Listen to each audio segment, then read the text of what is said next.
সংবাদ সবাইকে স্বাগত জানাচ্ছি। আমি ফিরোজ তোহা। শুরুতেই সংবাদ শিরোনাম। বাংলাদেশের সর্বশেষ গুরুত্বপূর্ণ আপডেট সংবাদে আপনাকে স্বাগত। শুরুতেই সংবাদ শিরোনাম, এরপর বিস্তারিত।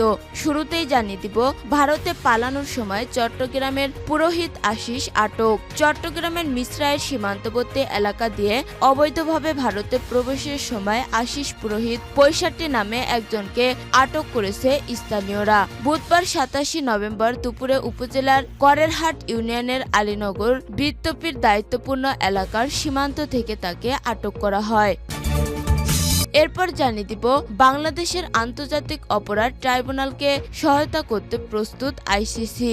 হেগ ভিত্তিক আন্তর্জাতিক অপরাধ আদালত আইসিসি জুলাই-আগস্ট সময়কালে গণহত্যার বিষয়ে বাংলাদেশের আন্তর্জাতিক অপরাধ ট্রাইব্যুনালকে আইসিটি সহায়তা করার জন্য প্রস্তুত রয়েছে। এদিকে ৯০ দিনে তৃণমূলের সব কমিটি করবে বিএনপি। এবার সম্মেলনের মাধ্যমে সারা দেশে তৃণমূলের নতুন নেতৃত্ব ঠিক করবে বিএনপি। সেই লক্ষ্যে আগামী ৯০ দিনের মধ্যে তৃণমূলের সব কমিটি পুনর্গঠন শেষ করতে চায় দলটি। এ বিষয়ে গত সোমবার দলের শীর্ষ নেতাদের চিঠি দেওয়া হয়েছে। এই সিদ্ধান্তকে অনেকেই স্বাগত জানিয়েছেন। এরপর জানিয়ে দিব, সড়ক দুর্ঘটনার কবলে হাসনাত সার্জিস, যা বললেন জামাতের আমির। চট্টগ্রামে আদালত প্রাঙ্গণে খুন হওয়া অ্যাডভোকেট সাইফুল ইসলাম আলিফের কবর জিয়ারত শেষে বাড়ি ফেরার পথে বুধবার ২৭ নভেম্বর সন্ধ্যায় চট্টগ্রাম কক্সবাজার সড়ক দুর্ঘটনার কবলে পড়েছেন বৈষম্যবিরোধী ছাত্র আন্দোলনের নেতা হাসনাত আবদুল্লাহ ও সার্জিস আলম।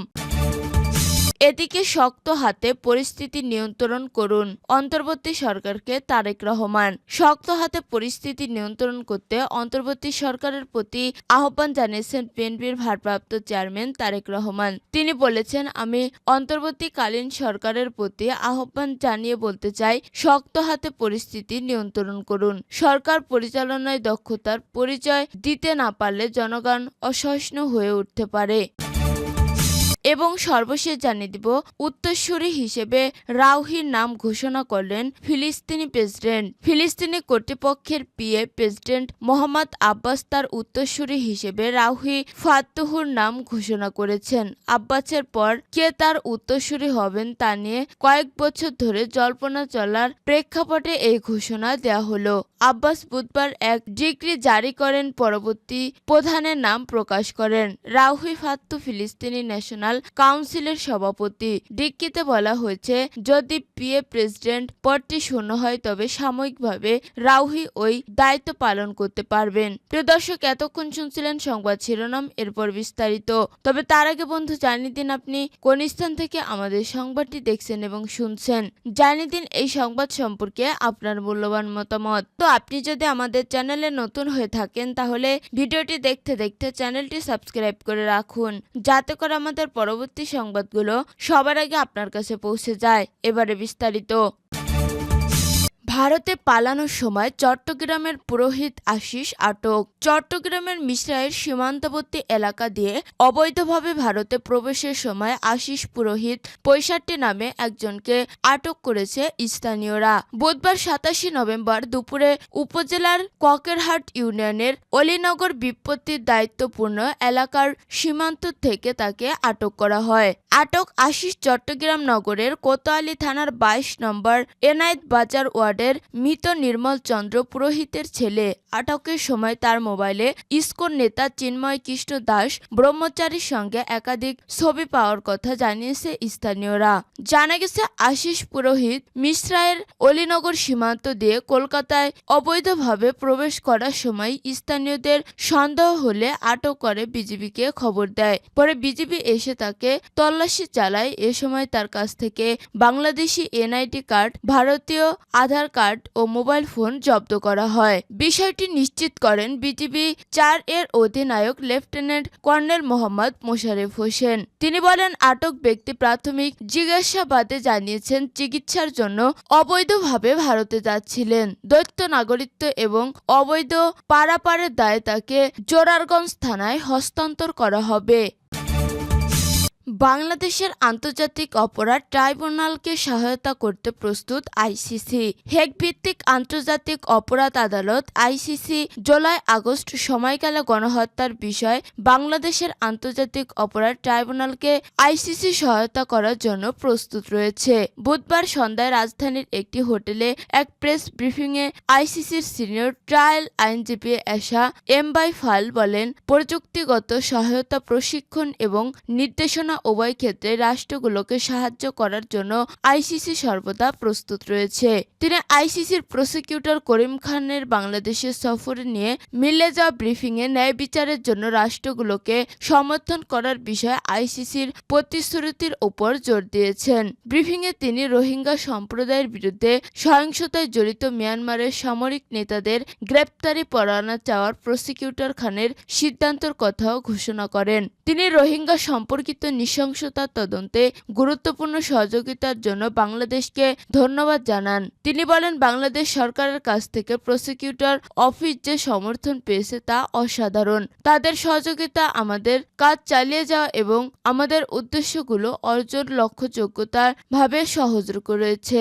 বাংলাদেশের আইসিটিকে সহায়তা করার সম্ভাবনা সম্পর্কে জিজ্ঞাসা করা হলে খান আইসিসির সহায়তা প্রদানের ইচ্ছার কথা পুনর্ব্যক্ত করেন। একটি ব্যাপক, স্বাধীন ও নিরপেক্ষ তদন্তের পর খান কার্যালয়ের সিদ্ধান্ত পৌঁছেছে যে মিং অং উইলেং, যিনি মিয়ানমারের প্রতিরক্ষা পরিষেবার কমান্ডার ইন চিফ এবং মিয়ানমারের ভারপ্রাপ্ত রাষ্ট্রপতি হিসেবে দায়িত্ব পালন করেন, তা বিশ্বাস করার যুক্তিসঙ্গত কারণ রয়েছে। মানবতা বিরোধী অপরাধের জন্য অপরাধমূলক দায়বদ্ধতা। এটি আইসিসি প্রসিকিউটর অফিসের দায়ের করা মিয়ানমার সরকারের উচ্চ পদস্থ কর্মকর্তার বিরুদ্ধে গ্রেপ্তারি পরোয়ানার জন্য প্রথমবারের মতো আবেদন। 14 নভেম্বর 2019 সাল থেকে আইসিসি 2016 এবং 2017 সালে মিয়ানমারের রাখাইন রাজ্যে সহিংসতার তরঙ্গ থেকে উদ্ধৃত অভিযোগগুলো তদন্ত করছে, যার ফলে বাংলাদেশে রোহিঙ্গা শরণার্থীদের ব্যাপকভাবে অভিবাসন হয়েছিল। 90 দিনে তৃণমূলের সব কমিটি করবে বিএনপি। এবার সম্মেলনের মাধ্যমে সারা দেশে তৃণমূলের নতুন নেতৃত্ব ঠিক করবে বিএনপি। সেই লক্ষ্যে আগামী 90 দিনের মধ্যে তৃণমূলের সব কমিটি পুনর্গঠন শেষ করতে চায় দলটি। এ বিষয়ে গত সোমবার দলের শীর্ষ নেতাদের চিঠি দেওয়া হয়েছে।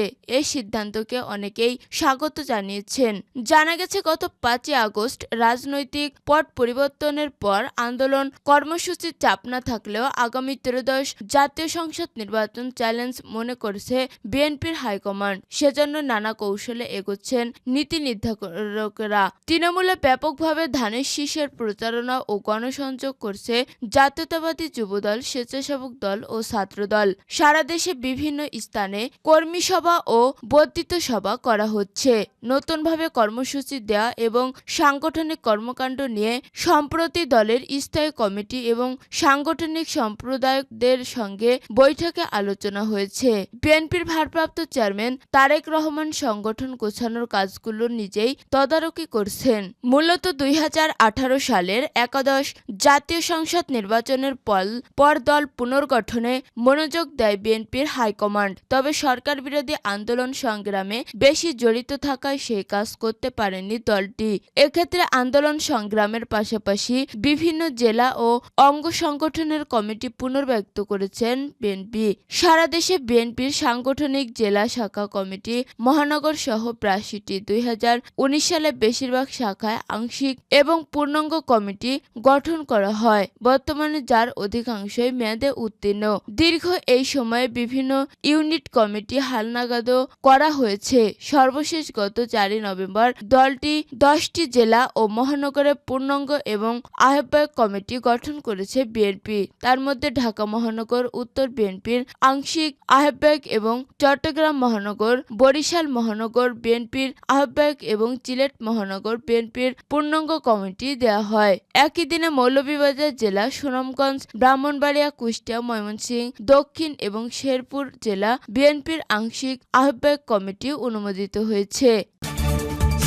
সড়ক দুর্ঘটনার কবলে হাসনাত সার্জিস, যা বললেন জামাতের আমির। চট্টগ্রাম আদালত প্রাঙ্গণে খুন হওয়ার অ্যাডভোকেট সাইফুল ইসলাম আলিফের কবর জিয়ারত শেষে ফেরার পথে বুধবার ২৭ নভেম্বর সন্ধ্যায় চট্টগ্রাম কক্সবাজার সড়ক দুর্ঘটনার কবলে পড়েছেন বৈষম্যবিরোধী ছাত্র আন্দোলনের নেতা হাসনাত আবদুল্লাহ ও সার্জিস আলম। মহাসাগরের চুন্তি ইউনিয়নের হাজী রাস্তার মোড়ে এই দুর্ঘটনা ঘটে।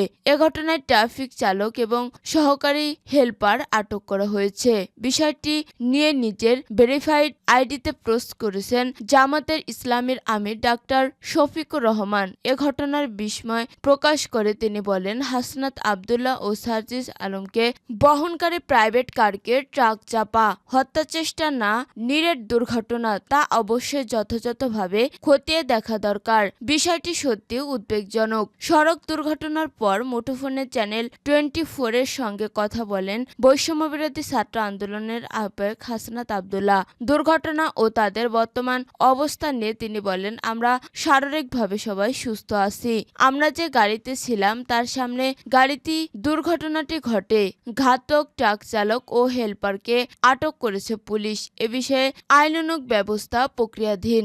এদিন চট্টগ্রাম মহানগরের জামিতুল ফালাহ মসজিদ মাঠে সাইফুল ইসলাম আলিফের মরদেহ নিয়ে যাওয়া হয়। সেখানে দ্বিতীয় জানাজা অনুষ্ঠিত হয়। এতে অংশ নেন হাসনাত আবদুল্লাহ ও সার্জিস আলম। দাফনের পর অ্যাডভোকেট সাইফুলের কবর জিয়ারত করেন হাসনাত আবদুল্লাহ ও সার্জিস আলম। এ সময় উপস্থিত ছিলেন চট্টগ্রাম মহানগর জামাতের আমির আলহাজ শাহজাহান চৌধুরী।